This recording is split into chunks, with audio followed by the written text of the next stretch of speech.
سلام درنو لیدونکو ستړي مو شئ.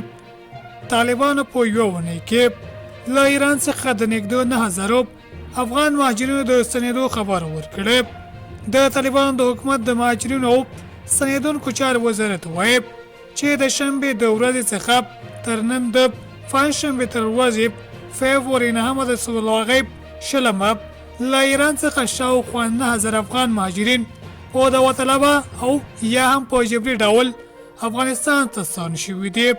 د دغه وزارت شمیرونو له مخې په دغه موده کې 3230 تنه د هرات د اسلام قلعه د بندر له لارې او 15509 تنه نور ایران سره د نیمروز ولایت د بندر له لارې وطن ته ستانه شوي دي.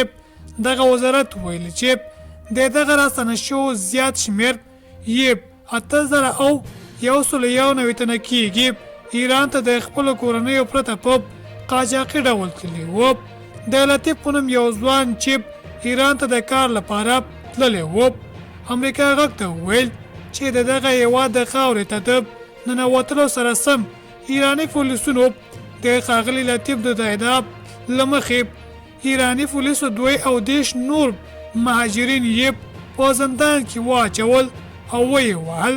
هغه وویل وروسته له دې چې په زندان کې ډېر زیات سکنجه شومونږ په یو لار کې د هرات سرحد ته راوړو او ویې ویل چې خپل هېواد ته لاړ شئ او د قانوني اسنادو پرته بیا راستانه نه شئ.